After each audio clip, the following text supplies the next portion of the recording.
없는 자기를 하나님께 드린 그리스도의 피가 어찌 나의 양심을 죽은 행실에서 깨끗하게 하고 살아계신 하나님을 섬기게 하지 못하겠느냐. 자, 지난 말씀에서 저자는 우리에게 있는 예수님은 구약의 제사장보다 훨씬 뛰어난 분으로서 멜기세덱의 반차를 따라 영원한 대제사장이 되셨다고 증거했습니다. 자, 그러면 우리에게 있는 대제사장 예수님은 우리를 위해서 구체적으로 무슨 일을 하십니까? 오늘 본문에는 구약의 대제사장과 달리 예수님께서 우리에게 어떤 일을 이루시는가를 증거하고 있습니다. 구약의 대제사장과 예수님의 사역에 있어서 가장 다른 점은 이제 구약의 대제사장은 겉에 죄와 허물만 씻어주지만 그 양심은 씻을 수가 없다는 것이 한계입니다. 그런데 예수님은 겉에 죄뿐만 아니라 내면의 양심과 죽은 행실까지도 깨끗하게 하신다는 것입니다. 구약의 대제사장들이 하는 일은 마치 암 환자가 있을 때 그 고통을 잊게 해주기 위해서 일시적으로 진통제를 놔주는 것에 불과합니다. 그러나 예수님은 그 근본 문제인 암을 깨끗이 치료해 주시는 분과도 같습니다. 저희 모두가 본문 말씀을 통해서 예수님께서 하시는 일, 예수님께서 나에게 어떤 일을 하시는가, 또 우리에게 어떤 일을 하시는가를 깊이 깨닫고 우리의 죽어있는 양심과 또 죽어있는 행실을 깨끗하게 하는 자들이 될 수 있기를 기도합니다. 자, 8장 1절을 보십시오. 저자는 지금까지 증거한 내용의 요점을 말하고 있습니다. 그것은 우리에게 이제 구약의 제사장보다 훨씬 뛰어나신 대제사장 예수님이 계시다는 것입니다. 이 사실을 깨닫게 될 때 우리는 화려한 성전이나 또 그렇게 그럴싸한 제사 제도를 가진 유대교에 기죽지 않고 정말 믿음으로 살아갈 수 있습니다. 또한 핍박이나 어려운 상황에서도 쫄지 않고 담대히 신앙인의 삶을 살아가게 됩니다. 자, 그런데 예수님께서 대제사장으로서 섬기는 곳은 이 땅이 아니라 바로 하나님의 보좌가 있는 참 성소입니다. 참 장막이라고 했죠. 이 장막은 사람이 세운 것이 아니라 바로 하나님께서 세우신 것입니다. 원래 대제사장은 땅에 있는 장막에서 분주하게 일을 해야 됩니다. 그래서 땅의 장막에는 의자가 없습니다. 왜? 일해야 되니까. 근데 예수님은 어떻게 하고 계신다고 그랬어요? 보좌 우편에 앉아 계신다고 말하고 있습니다. 이 말은 뭔 말입니까? 예수님께서는 이제 대제사장의 사역을 마치시고 완수하시고 쉬고 계시는 모습을 말해주고 있고, 또 한편으로는 이제 구속 사역을 온전히 완성하시기 위해서 재림을 준비하시기 위해서 보좌에 기다리고 계신다라는 것을 보여주고 있습니다. 자, 3절을 보십시오. 대제사장은 예물과 제사를 드리기 위해 세움을 받은 자입니다. 여기서 예물과 제사라는 말은 바로 예물을 통해 드리는 제사를 말합니다. 구약의 대제사장은 바로 짐승의 피를 예물로 하나님께 제사를 드렸습니다. 이와 마찬가지로 예수님께서도 대제사장의 사역을 감당하기 위해서 반드시 이제 하나님께 드릴 예물이 필요했습니다. 그런데 예수님은 짐승의 피가 아닌 바로 자신의 몸을 희생해서 흘린 그 피를 이제 하나님께 드리셨습니다. 부활하신 예수님은 자신의 희생 제물을 들고 하늘을 뚫고 하늘 보좌로 올라가셔서 바로 자신의 피를 하나님께 드린 것입니다. 자, 이렇게 말하면 유대인들은 왜 이 땅에 성전을 놔두고 하늘에서 제사를 드려야 되는가? 왜 성전 만들어 놨는데 거기서 하면 되지? 왜 하늘에 가서 제사를 드려야 되는가 하고 의문을 가질 수 있습니다. 이에 대해 4절 5절에서 말하고 있습니다. 만일 예수님께서 승천하지 않고 땅에 계셨다면 제사장이 되지 않을 것입니다. 왜냐하면 이 땅에는 이미 율법에 따라 예물을 드린 제사장이 세워져 있기 때문입니다. 율법을 따라 이 땅의 장막에서 제사를 드리는 것은 바로 하늘에 있는 참 장막의 모형과 그림자에 불과합니다. 모형은 실체를 볼 수 없는 자들을 위해 비슷하게 만들어 놓은 것입니다. 혹시 가보셨는가 모르겠지만 제주도에 가면은 미니어처 테마파크라는 곳이 있습니다. 가보셨어요 혹시? 거기 가보면은 세계 그 유명한 이 관광지의 그것을 축소해가지고 이렇게 만들어 놨거든요. 뭐 에펠탑도 있고, 뭐 콜로세움도 있고, 여러 가지 것이 아주 정교하게 새겨져 있습니다. 거기서 이제 사진 찍으면서 나 거기 갔다 왔다 막 이렇게 자랑을 하기도 하죠. 그러니까 직접 가서 볼 수 없는 사람들에게 이제 모형으로 보여주기 위해서 모형을 만들어 놓은 거죠.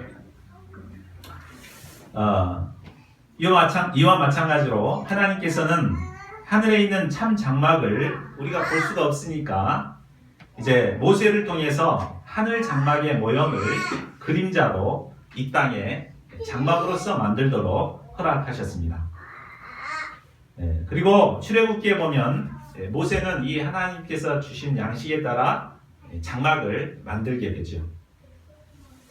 근데 이제 이 장막이 솔로몬 시대에 와서 성전을 짓게 되잖아요. 성전으로 바뀌게 됩니다. 유대인들은 아름답고 화려한 이 성전을 가장 거룩하고 자랑스럽게 여겼습니다. 그러나 그들이 자랑스럽게 여기는 화려한 성전은 실체가 완성되면 사라져 없어져 버릴 그저 모형과 그림자에 불과한 것입니다. 자, 6절을 보십시오. 그러나 이제 그는 더 아름다운 직분을 얻으셨으니 그는 더 좋은 약속으로 세우신 더 좋은 언약의 중보자시라. 더 계속해서 반복되고 있습니다. 구약의 제사장 직분도 아름다운 직분이었습니다. 여기 그림을 보시면 출애굽기 28장에 보면 이 제사장의 복장이 있거든요. 굉장히 보석을 이렇게 달고 굉장히 화려한 의상을 이제 입었습니다. 모형과 그림자인 이 땅의 장막을 섬기는 제사장도 이처럼 아름답고 참 고귀한 옷을 입었습니다. 하물며 하늘에 있는 참 장막을 섬기는 예수님은 얼마나 더 아름다우시겠습니까? 예수님은 하늘나라의 참 장막을 섬기는 대제사장으로서 아름다운 직분을 얻으셨습니다. 뿐만 아니라 예수님은 사역면에 있어서도 더 좋은 약속으로 세움을 받은 더 좋은 언약의 중보자가 되십니다. 중보자란 바로 둘 사이를 중재하는 역할을 하는 사람을 말합니다. 거룩하신 하나님과 죄악된 인간 사이에는 도저히 가까이 할 수 없는 엄청난 간극이 생겼습니다. 이 둘 사이를 하나님께서 세우신 첫 언약을 기초로 이제 제사장이 집전하는 제사 제도를 통해서 겨우 이게 이제 부족하지만 이렇게 1년에 한 번 이렇게 만날 수 있는 이런 기회를 주신 것입니다. 하나님께서는 계속해서 구약 성경을 통해 장차 완전한 중보자가 오실 것을 약속하고 계셨습니다. 그리고 때가 되매 예수님을 이 중보자로 세워 주셨습니다. 예수님은 어떤 분이십니까? 바로 참 하나님으로서 바로 하나님의 본체가 되시죠. 그리고 인간의 몸을 입으신 참 인간이 되십니다. 그러니까 하나님과 인간을 연결할 수 있는 유일한 중보자가 되실 수 있는 것입니다. 디모데전서 2장 5절은 말하고 있습니다. 하나님은 한 분이시오 또 하나님과 사람 사이의 중보자도 한 분이시니 곧 사람이신 그리스도 예수라. 바로 예수님을 통해서만이 하나님께로 나아갈 수 있는 예수님은 유일한 중보자시오 유일한 길과 진리요 생명이 되시는 것입니다. 자, 그러면 하나님께서 첫 언약을 주신 후에 또다시 새 언약을 주신 이유가 과연 무엇일까요? 새 언약 줬으면 그걸로 이제 그냥 끝내야 될 것 같은데 왜 굳이 새 언약을 주셨겠습니까? 그것은 첫 언약이 흠이 있었기 때문입니다. 7절을 보십시오. 저 첫 언약이 무음하였더라면 둘째 것을 요구할 일이 없었으려니와. 이 말은 하나님이 흠이 있는 언약을 주셨다는 말은 결코 아닙니다. 출애굽기 34장에 보면 첫 언약을 어떻게 주셨는가 그게 잘 나오고 있습니다. 여기 보면 이제 모세가 시내산에서 하나님의 계명을 받아가지고 백성들을 모아놓고 그것을 낭독합니다. 그러자 백성들은 여호와께서 하신 말씀을 하신 모든 것을 우리가 준행하리다 하고 응답합니다. 그러자 모세가 다음날 그 모든 것을 이제 기록합니다. 이게 이제 계약서를 쓰는 것이죠. 기록해가지고 다음날 제단을 쌓고 이스라엘 12지파를 상징하는 이제 12기둥을 세우고 그곳에서 번제와 화목제를 드립니다. 그리고 제물의 피를 받아서 절반은 양푼에 담아놓고 절반은 이 제단에다 뿌립니다. 그리고 나서 다시 기록했던 언약을 이렇게 낭독을 하죠. 그러면 또 백성들이 그걸 듣고 여호와의 모든 말씀을 우리가 준행하리다 이렇게 고백을 합니다. 그럴 때 이제 양푼에 담았던 피를 갖다가 이제 백성들한테 막 뿌리는 거예요. 그렇게 해서 새 언약이 체결이 된 것입니다. 이 언약에는 아무런 하자가 없습니다. 하나님께서 말씀하셨고 백성들은 그걸 하겠다고 고백했고 피를 뿌려서 이제 언약을 체결하게 된 것입니다. 그런데 9절 하반절을 보십시오. 이스라엘 백성들은 이 하나님의 언약 안에 머물러 있지 않았습니다. 입으로는 준행하겠다고 해놓고 실제로는 준행하지 않아 버렸습니다. 이로 말미암아 하나님께서는 그들을 돌보지 않게 됐습니다. 하나님의 백성으로 삼고 그들의 하나님이 되겠다고 약속했지만 그들이 지키지 않았기 때문에 하나님도 그들을 돌보지 않았습니다. 결국 이스라엘 백성들이 언약을 지키지 않았기 때문에 이 첫 번째 언약은 파기될 수밖에 없었고 하나님께 이르는 길은 이제 그들의 잘못으로 말미암아 끊겨버릴 수밖에 없었습니다. 그러나 하나님은 연약한 인간들을 불쌍히 여기시고 이제 새롭게 새 언약을 세우십니다. 10절에서 12절 말씀은 이제 에레미야 31장 31절에서 33절까지의 내용을 인용한 말씀입니다. 자, 이 말씀은 하나님께서 새 언약을 주신 의도와 목적이 무엇인가를 말해주고 있습니다. 자, 그러면 하나님께서 새 언약을 주신 목적이 무엇입니까? 새 언약을 왜 주셨습니까? 그 첫째가 하나님의 법을 생각에 두고 마음에 기록하기 위함입니다. 뭐라고요? 하나님의 법을 생각에 두고 마음에 기록하기 위함입니다. 첫 언약이 흠을 얻게 된 가장 큰 이유는 바로 이스라엘 백성들의 생각이나 마음속에 하나님의 말씀이 없었기 때문입니다. 그들은 분명히 하나님의 말씀을 들었고 얘가 준행하겠다고 고백했지만 그냥 아는 것으로 끝나버린 거예요. 생각에 이렇게 머물러 있는 것도 아니고 그냥 잊어버렸어요. 마음에 새기지도 않았어요. 결국 그러다 보니까 결국 하나님의 율법을 어기는 그러면서 마음은 딴 데가 있었던 거죠. 어떻게 하면 세상을 즐길까? 어떻게 하면 부자가 되고 돈 많이 벌까? 이런 것에만 마음을 쏟고 있었습니다.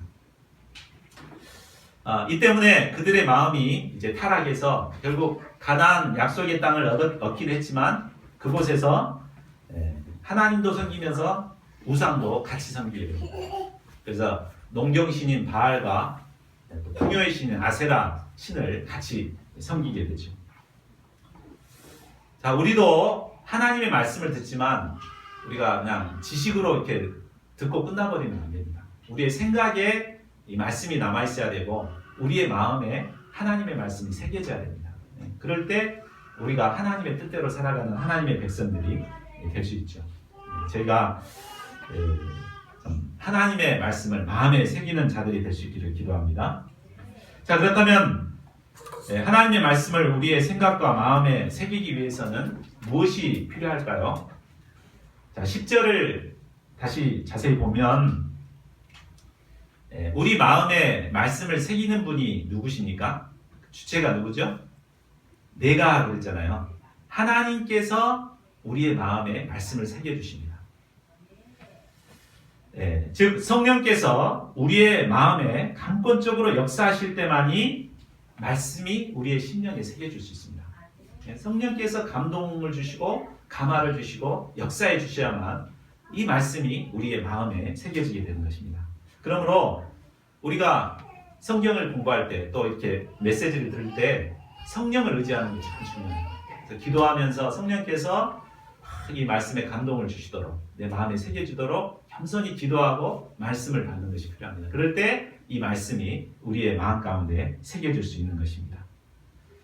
자, 둘째로 새 언약을 주신 목적은 둘째로 하나님을 인격적으로 아는 관계를 맺도록 하기 위함입니다. 자, 첫 언약이 흠을 얻게 된 두 번째 이유는 이스라엘의 율법적인 신앙생활에 있었습니다. 그들은 최소한의 율법을 지키는 것으로 신앙생활을 잘하고 있다고 생각했습니다. 그리고 나머지는 그저 자기 좋을 대로 합리화하며 나름대로의 신앙생활을 했습니다. 그들은 하나님을 안다고 생각했지만 몰라도 너무나 몰랐습니다. 그저 안식일 지키고 율법을 지키는 것으로 하나님 안다고 생각했지만 그들은 하나님을 모르는 자들이었습니다. 결국 하나님을 모르고 율법적인 신앙생활을 할 때 이제 하나님의 뜻에서 벗어나는 죄를 범할 수밖에 없었습니다. 우리도 이런 오류에 빠질 수가 있습니다. 신앙의 여륜이 많다고 또 주일마다 예배에 참석했다고 또 성경 공부했다고 성경 읽는다고 하나님과 바른 관계성을 맺고 있다고 착각하기 쉽습니다.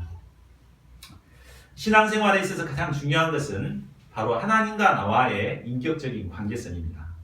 내가 하나님을 알고 하나님도 나를 알고 그렇게 서로께 긴밀하게 교제를 나눈 것이 신앙생활에서 가장 중요한 것입니다. 우리가 그러면 어떻게 하나님을 잘 알 수 있을까요? 그것은 예수님을 배울 때 예수님을 통해서 하나님을 알 수 있습니다. 나를 본 자는 하나님을 보았다 그랬잖아요. 예수님이 어떤 분이신가를 깊이 배울 때 예수님을 통해서 바로 우리가 살아계신 하나님을 알아갈 수 있습니다. 또 계속해서 예수님을 알아갈 때 우리는 영적으로 자라고 성장하게 되는 것입니다. 저희 모두가 예수님을 통해 하나님을 알아가는 새 언약의 백성들이 될 수 있기를 기도합니다. 자, 셋째로 새 언약을 통해 다시는 죄를 기억하지 않는 온전한 사죄의 은혜를 주시기 위함입니다. 자, 12절을 보십시오. 내가 그들의 불의를 긍휼히 여기고 그들의 죄를 다시 기억하지 아니하리라 하셨으니. 자, 새 언약의 백성이라고 해서 죄 없이 허물 없이 살아가지 않습니다. 연약한 인간이기 때문에 이제 죄를 지을 수 있죠. 그러나 이제 하나님께서는 그들이 불의할지라도 불쌍히 여겨주시고 그들이 죄를 범했을지라도 그들의 죄를 기억하지 않겠다고 하십니다.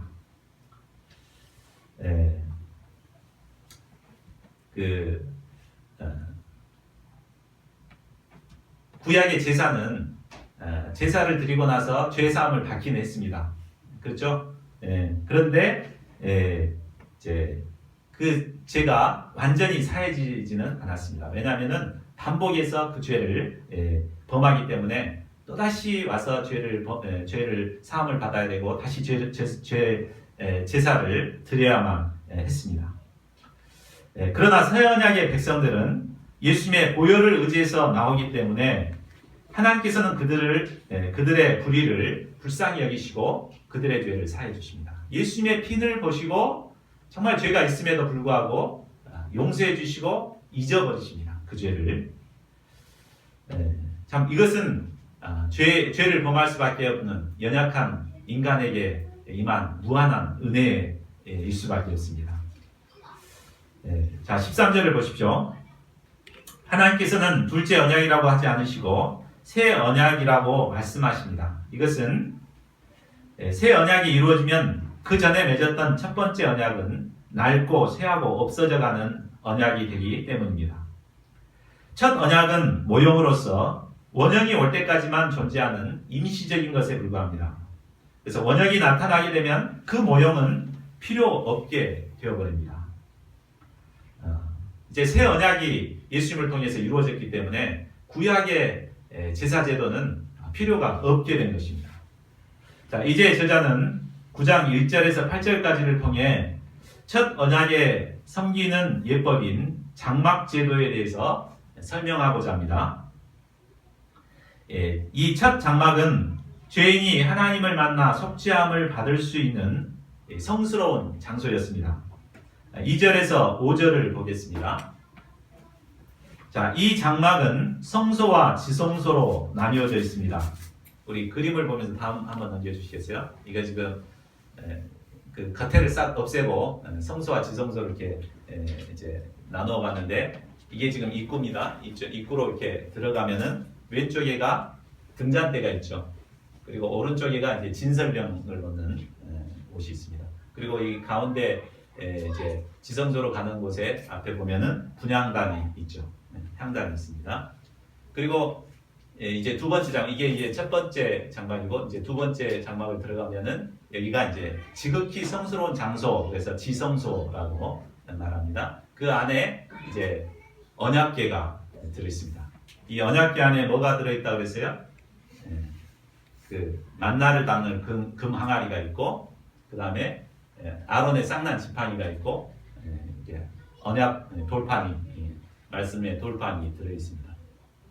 바로 이 위에가 이제 속죄소죠. 그룹이 이제 천사가 이제 날개를 펼치고 있는 이 모습인데, 이곳이 이제 속죄소.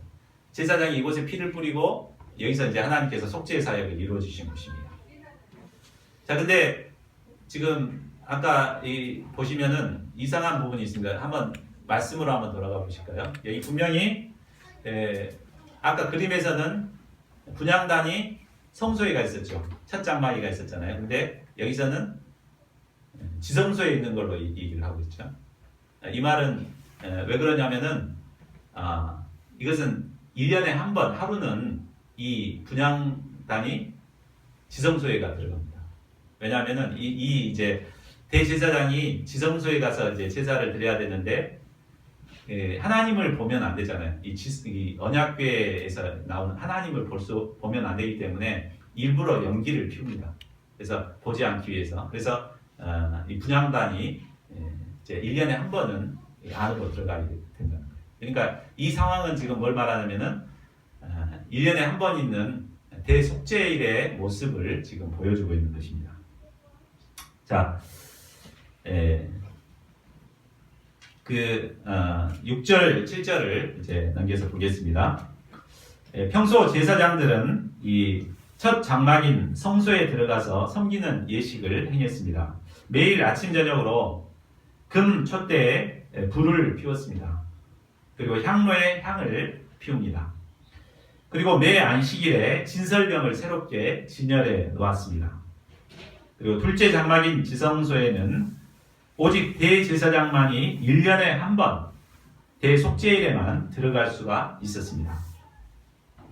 그러나 그날 아무리 선택을 받은 대제사장이라고 할지라도 짐승의 피를 가지지 않고는 들어갈 수가 없었습니다. 먼저 짐승의 피를 취해서 들어가 속죄소에다 그 피를 뿌립니다. 처음에 먼저 들어가가지고 피를 뿌려서 자신과 가족들의 부지 중에 지었던 죄를 이제 용서를 받습니다. 그러고 나와서 다시 두 번째 피를 들고 들어가가지고 이제 백성들의 죄를 그 다음에 이제 용서를 받게 되는 것입니다. 자, 8절, 9절 상반절을 보십시오. 제자는 하나님께서 이스라엘 백성에게 땅에 있는 첫 장막을 주신 영적인 의미가 무엇인가를 설명합니다. 성령께서 첫 장막의 제사 제도를 통해 보여주신 것은 아직 성소에 들어가는 길이 나타나지 않았지만 이제 장차 나타날 것을 말해주고 있습니다. 그리고 이 땅의 장막은 장차 나타날 장막에 대한 비유라는 것을 보여줍니다. 땅의 장막에서는 대제사장이 짐승의 피를 뿌려서 죄를 속하였습니다. 이와 같이 장차 예수님을 통해서 나타날 하늘 성소에서도 바로 이런 일을 하게 되는 것입니다. 그래서 예수님께서 대제사장으로서 바로 자신의 희생 제물의 피를 들고 하나님의 성소에 가서 뿌려서 우리 인간들의 죄를 속해 주시는 것입니다. 자, 저자는 계속해서 구약의 제사제도의 가장 큰 한계가 무엇인가를 증거하고 있습니다. 9절 하반절을 보십시오. 이에 따라 드리는 예물과 제사는 섬기는 자를 그 양심상 온전하게 할 수 없나니. 구약의 대제사장을 통해 이루는 속죄 사역은 바로 겉으로 드러난 죄와 허물은 없애줍니다. 그러나 내면의 양심은 온전하게 하지 못합니다. 이것이 바로 구약의 제사의 한계입니다. 때문에 겉의 죄는 용서받고 내면의 양심이 이제 변화되지 못하기 때문에 또다시 같은 죄를 반복해서 질 수밖에 없습니다. 이것이 대제사장의 속죄 사역의 가장 큰 한계입니다. 결국 지성소에서 짐승의 피를 뿌리면서 하는 속죄 사역도 한낱 먹고 마시고 씻는 육체의 예법의 하나밖에 되지 못했습니다. 이제 장차 영원한 대제사장이 와서 이 부족한 부분을 개혁할 때까지 잠시 동안 제사제도를 통해서 그 명맥을 유지하고 있을 뿐이었습니다. 자, 그러면 우리의 대제사장 예수님께서 와서 이런 부족한 점을 어떻게 개혁하십니까? 우리 11절, 12절을 보겠습니다. 예수님은 장래 좋은 일의 대제사장으로 오셨습니다. 그리고 손으로 짓지 아니한 것, 곧 이 창조에 속하지 않은 더 크고 온전한 장막인 하늘 성소를 섬기셨습니다. 대제사장 예수님은 염소와 송아지의 피가 아닌 바로 자신의 고귀한 피로 영원한 속죄를 이루셨습니다. 세상 모든 죄를 지신 하나님의 어린 양 예수님께서 십자가에 달려 죽으심으로 영원한 속죄의 사역을 이루신 것입니다. 예수님이 십자가에 달려 돌아가실 때 마태복음에 보면 성소의 휘장이 위로부터 아래까지 찢어졌죠. 그래서 하나님께로 나아가는 길이 활짝 열리게 된 것입니다. 그래서 이제 전에는 대제사장만이 유일하게 피를 가지고 들어갈 수 있었던 곳이 이제 예수님의 십자가의 피로 말미암아 활짝 열려서 우리도 이제 얼마든지 하나님께로 나갈 수 있는 길이 열린 것입니다. 대제사장의 피가 없이는 지성소로 들어갈 수가 없었잖아요. 그렇듯이 우리가 하나님을 만나기 위해서 성소로 들어가기 위해서는 반드시 필요한 것이 예수 그리스도의 피입니다. 예수 그리스도의 피를 가진 자만이 이 성소에 들어갈 수 있는 것입니다. 자, 그러면 구약의 대제사장이 뿌리는 짐승의 피와 예수님이 흘리신 피가 우리에게 미치는 가장 큰 차이점이 무엇입니까? 그것은 우리의 내면을 변화시키는가 그렇지 않는가입니다. 앞서 저자는 구약의 제사제도의 한계가 뭐라고 그랬어요? 그 양심은 온전하게 할 수 없다. 이것이 한계라고 말했습니다. 그러나 예수님의 피는 바로 우리의 내면에 양심을 변화시켜서 온전하게 하는 능력을 가지고 있습니다. 우리 13절, 14절을 함께 읽어보겠습니다. 13절, 14절 시작. 염소와 황소의 피와 암송아지의 죄를 부정한 자에게 뿌려 그 육체를 정결하게 하여 거룩하게 하거든 하물며 영원하신 성령으로 말미암아 흠없는 자기를 하나님께 드린 그리스도의 피가 어찌 너희 양심을 죽은 행실에서 깨끗하게 하고 살아계신 하나님을 섬기게 하지 못하겠느냐. 한낱 짐승의 피가 육체를 정결하게 하는데 하물며 흠없는 하나님의 아들 예수님께서 자신을 희생해서 드린 그 그리스도의 피가 우리의 육체만 정결하고 끝나겠느냐 이 말이죠. 바로 우리의 죽은 양심을 살아나게 하고 죽은 행실을 깨끗하게 만든다는 것입니다. 그래서 우리를 하나님을 섬길 수 있는 거룩한 자로 온전히 변화시켜 준다는 것을 말해주고 있습니다. 사람은 누구나 양심을 소유한 존재입니다. 그러나 양심이라고 해서 다 같은 양심이 아닙니다. 성경에는 양심을 세 가지로 구분해서 말하고 있습니다. 깨끗한 양심이 있고, 더러워진 양심이 있고, 화인 맞은 양심입니다. 하나님께서 처음 인간을 창조하실 때 인간에게 양심을 주셨습니다. 이때는 정말 깨끗한 양심이었습니다. 그런데 인간이 죄를 범함으로 말미암아 점점 이 양심이 더럽혀지게 됩니다. 처음에 죄를 질 때는 양심의 가책을 느끼잖아요. 그래갖고 막 정죄감을 느끼고 막 하는데 계속해서 반복해서 죄를 짓다 보면 이제 양심이 점점 마비가 돼서 그 다음에는 화인 맞아가지고 가책을 느끼지 못해요. 죄를 지면서 전혀 양심의 가책을 느끼지 못하게 되는 것입니다. 오늘날은 세상이 죄악이 관영해서 사람들이 죄로 인식하지 못합니다. 뭐 그 정도 다 할 수 있지 뭐. 어때? 다른 사람도 다 하더만 뭐 장로도 하고 뭐 하던데 그거 해봤자 뭐 괜찮지. 그래서 양심이 점점 마비가 되어가고 있어요. 그래가지고 양심의 가책 없이 그냥 죄를 짓고 막 하게 됩니다.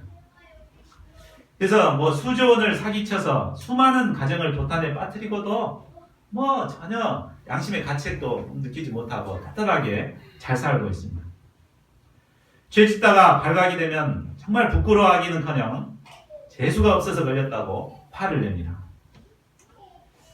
요즘 캠퍼스 양들은 어떠합니까? 제가 학교 다닐 때만 해도 그 캠퍼스에서 좀 고리타분한 얘기일지 모르겠지만 여자 남자가 껴안고 뭐 뽀뽀한다 이것은 감히 상상할 수도 없었던 때였습니다. 근데 불과 한 20년 됐지만 지금 어때요? 캠퍼스는 그런 거 흔히 보잖아요. 수업 시간에도 손잡고 이렇게 뭐 이렇게 껴안고 이게 뭐 이러더라고요. 참 제가 여기서 메시지 저녁에 늦게 준비하다가 이렇게 딱 나가다 보면은 술 취해서 막 이렇게 다니는 애들이 많습니다. 또 여학생들이 빠져시 막 담배를 피우고 또 남녀간에 서로 껴안고 원룸으로 들어갔다 나왔다 하는 학생들도 이제 보게 돼요. 자, 이것을 내가 문제 삼으면 요즘 학생들은 참 고리타분하다고 손가락질할 거예요. 세상을 몰라도 너무 모른다 이렇게 생각할지 모르겠습니다. 이제 그만큼 우리의 도덕관념이 많이 무뎌지고 점점 더럽혀져 가고 있는 모습이 아닌가 저는 이렇게 생각합니다. 자, 우리가 이런 시대를 볼 때 또 이런 양들을 볼 때 과연 저 사람이 변화돼 가지고 하나님을 거룩하게 섬기는 거룩한 자로 변화될 수 있을까 이런 생각이 듭니다. 지금은 안 되겠다. 정말 마음이 순수한 자기 후진국에나 가서 선교를 해야지 우리나라는 이제 틀렸다 이렇게 포기하는 사람들이 있습니다. 그러나 우리에게는 뭐가 있죠? 그리스도의 피가 있습니다. 예수님의 피가 역사를 하게 되면 아무리 더럽혀진 양심도 또 화인 맞은 양심도 변하여 깨끗하게 되는 변화의 역사가 일어나게 됩니다. 그러므로 우리는 이런 죄악된 시대의 분위기에 절망하지 아니하고 믿음으로 도전해야겠습니다. 그리스도의 피가 그들의 심령에 역사하게 될 때 그들이 깨끗한 양심을 가진 자로 거듭나서 거룩한 하나님의 백성들이 되는 놀라운 역사가 일어날 것입니다. 그리스도의 피로 말미암아 우리에게 이런 놀라운 역사들이 일어날 수 있기를 간절히 기도합니다. 자, 15절을 보십시오. 이로 말미암아 예수님은 새 언약의 중보자가 되셨습니다. 예수님께서 십자가에 달려 죽으신 것은 첫 언약 때 범한 죄에서 속량하려고 죽으신 것입니다. 예수님은 우리가 감당해야 할 죄의 값을 대신 감당하시기 위해 십자가에서 죽으셨습니다. 이로 말미암아 우리에게 참 자유를 주셨습니다. 이 중보자 되신 예수님으로 말미암아 부르심을 받은 우리는 영원한 기업의 약속을 받은 축복을 누리게 되었습니다. 자, 저자는 계속해서 예수님께서 피 흘려 죽으셔야만 하는 이유를 설명합니다. 16절을 보십시오. 유언은 유언한 사람이 죽어야만 그 효력이 발생하게 됩니다. 예수님께서 하신 유언과 같은 언약이 효력을 발생하기 위해서도 반드시 예수님이 죽어야만 하셨습니다. 그것도 피를 흘리며 죽으셔야 했습니다. 그 이유는 첫 언약이 바로 피를 뿌려서 세워졌기 때문입니다. 앞서 우리는 첫 언약이 어떻게 세워졌는가 보았죠? 이스라엘 백성들에게 이렇게 피를 뿌리고 또 제단에도 피를 뿌리고 그렇게 하면서 언약이 체결됐잖아요. 바로 예수님께서 피를 흘려주시고 그 피를 우리의 양심, 죽은 양심에 뿌려질 때 이제 하나님과 언약이 체결되게 되는 것입니다. 또한 21, 22절을 보십시오. 첫 장막에서 장막과 섬기는 일에 쓰는 모든 그릇에도 피를 뿌려 정결하게 하였습니다. 정결 예식의 율법에는 반드시 피가 필요했습니다. 그래서 피를 뿌리면 그것이 이제 아무리 부정한 것도 깨끗하게 될 수 있었습니다. 이는 피 흘림이 없이는 사함이 없기 때문입니다. 때문에 우리가 정결함을 받기 위해서는 반드시 예수님의 피가 필요합니다. 예수님은 우리와 새 언약을 세우시기 위해 우리를 정결하게 하시기 위해 거룩한 피를 흘려주셨습니다. 죄로 병든 우리의 마음을 죄로 병든 우리의 마음은 예수님의 피뿌림 없이는 깨끗하게 될 수 없습니다. 우리가 영원한 파멸에서 구원을 받고 영생을 누리기 위해서는 반드시 예수 그리스도의 피를 덧입어야 합니다. 우리가 조상의 망령된 행실에서 벗어나 새로운 삶을 살기 위해서도 반드시 예수 그리스도의 피의 은혜를 덧입어야 합니다. 자, 결론을 맺겠습니다. 우리의 영원한 대제사장 예수님은 새 언약의 중보자가 되십니다. 예수님은 우리에게 새 언약을 주시기 위해 당신의 고귀한 피를 흘려주셨습니다. 예수님의 피로 말미암아 우리는 죄악된 본성이 변화되어 거룩한 하나님을 섬기는 새 언약의 백성들이 될 수 있었습니다. 그런데 우리는 때로 아직도 변화되지 않는 자신의 죄악된 행실로 말미암아 절망할 때가 있습니다. 우리가 새 언약의 백성이 됐지만 아직 변화되지 못해가지고 반복해서 죄를 범할 때가 있습니다.